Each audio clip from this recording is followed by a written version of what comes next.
For our last day in Montenegro, we decided to take a day trip to the beautiful coastal town of Perast, which is just about a 30-minute bus ride from Kotor. Marshall's not feeling great today, so we don't know how long we'll be out. This may be a very short day, but we're really excited to get out and explore while we're here.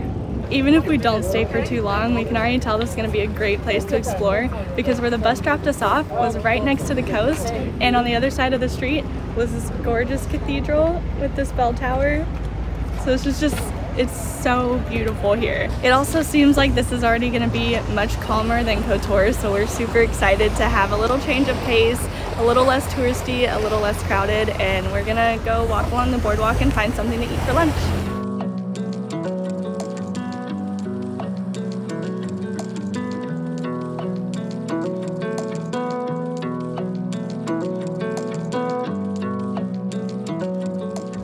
The town of Perast is partially known for a cake that was invented here called the Perast torta. So of course the place that we're going today is going to serve those, and we are definitely going to try it.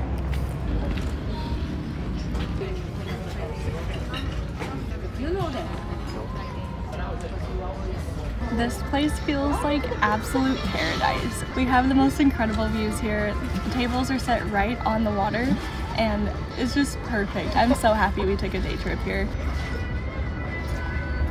We just got our food, and this is the first thing that we've eaten today, so we kind of just dug right in and forgot to say anything on it.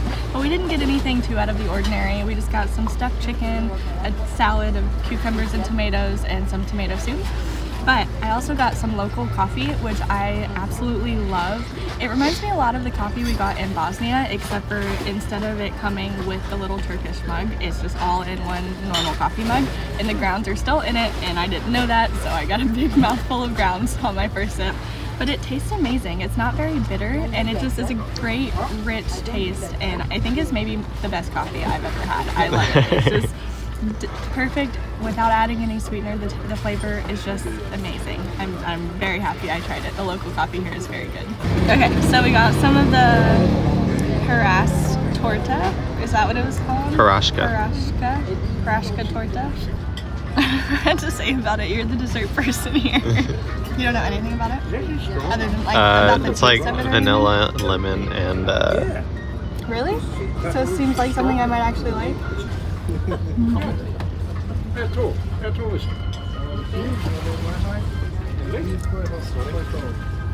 Do you taste lemon and vanilla? I don't know. It's really good. I have no idea what I'm tasting.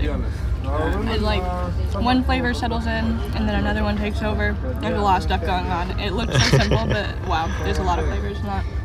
I think there's nuts in it too. Is there? Oh, almond. Yeah. Oh, yeah. Yeah, that was the other thing I was trying to think of. I don't know what I was trying to. So this dessert that has an almond, lemon, and vanilla in it apparently was made specially for, I think a king was coming to Perast, and they were holding a big banquet, and so they designed this cake. It was a huge hit in the banquet, and it's been a staple here ever since. You can definitely see why. It's super light, the nuts in it are amazing, and I just love any dessert with lemon in it, so this checks all the boxes. I'm loving being by the coast, but anytime a boat goes by, there's just so much water that splashes up from here. Makes it a little less peaceful, but I'm glad we're not at the table right next to it. I feel like we'd be soaking wet by now. But I've had like 4 or 5 bites, and I still would not say that there's lemon in this. I think I'm learning my taste buds just suck, and I don't know. I don't know how to describe any flavors anytime. Probably everything that I describe is incorrect.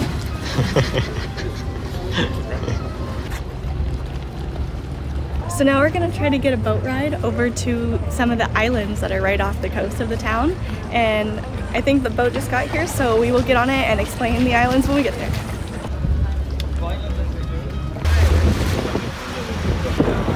Whoa, oh my gosh, look at the coast. Oh, it's so beautiful.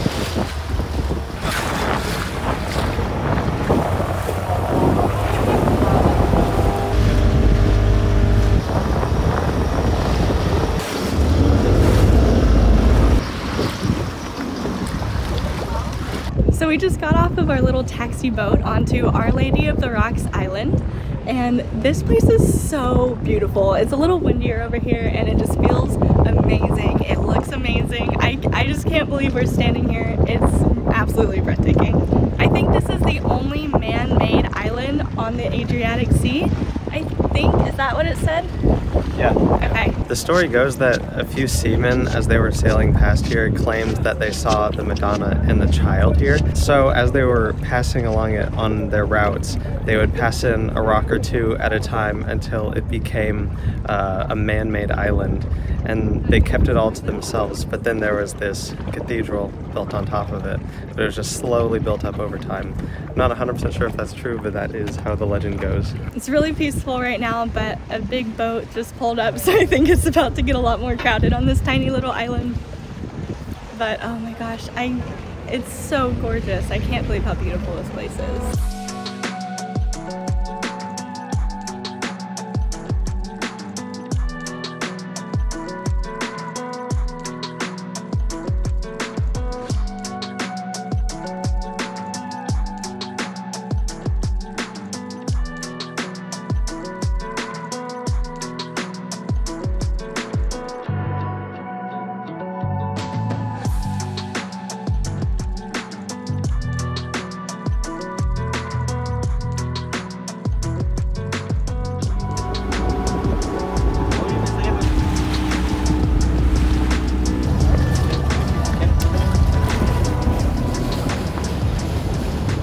Ah, 30 minutes goes by so fast. It was 10 euros for me and Marshall to go there round trip and to spend 30 minutes on the island walking around. And unfortunately we got there the same time as a lot of the big boats, so it was peaceful for about 2 minutes and then it was super crowded and the 30 minutes just flew by because we were just walking around along with all of the crowds. But even though it was really crowded, it was totally worth the trip over there. That was such a beautiful island and I'm so happy we took the time to do that. For the rest of our time here, I think we're pretty much just roaming around, and we stumbled upon a back road, which is so crazy. It's like cobblestone steps, just overgrown with greenery, and it's so cool.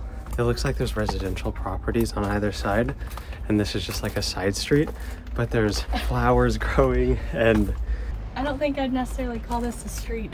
no, it's wow.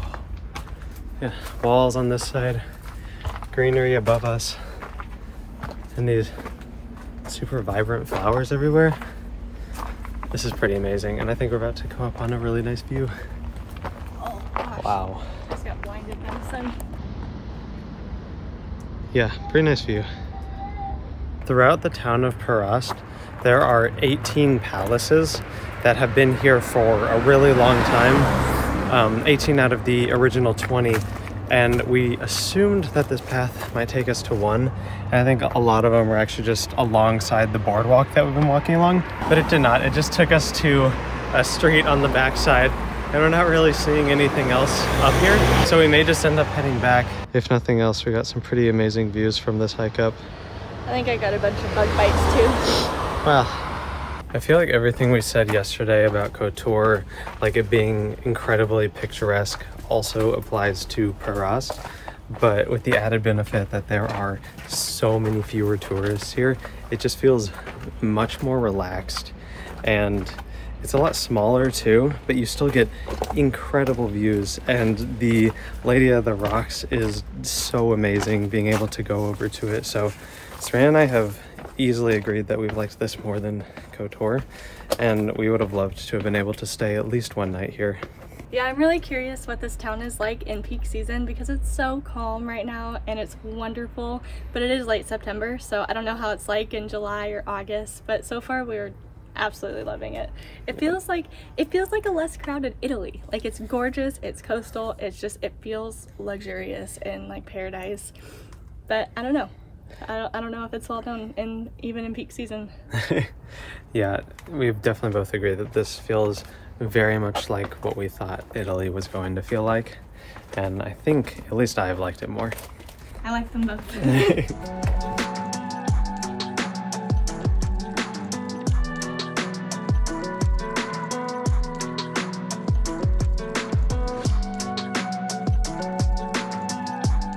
Just a short hike up, we get these incredible views next to this church. I mean, yeah, look at this. One of our favorite things about this region has been all of the red roofed houses and other buildings. It just looks so cool against the white stone that they use and all the greenery. Be careful coming up here if bugs like you. I have like 10 bug bites.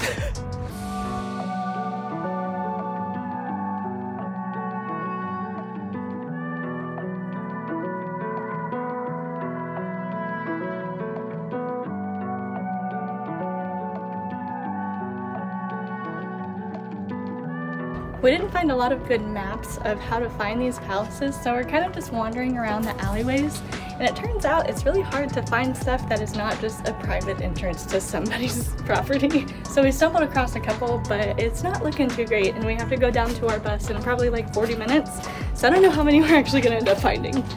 Luckily, even just walking through all these alleys is incredibly rewarding because everything's just so gorgeous.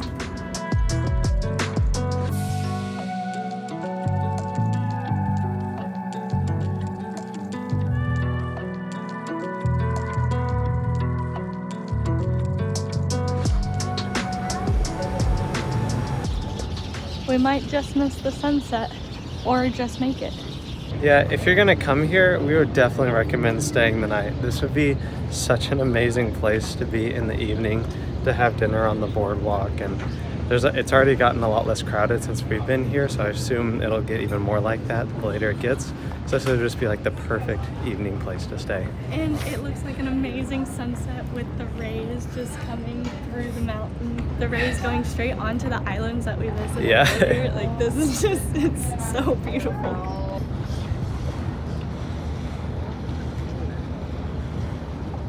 Our bus back to Kotor is going to be here in just a few minutes with perfect timing for us to watch the sunset.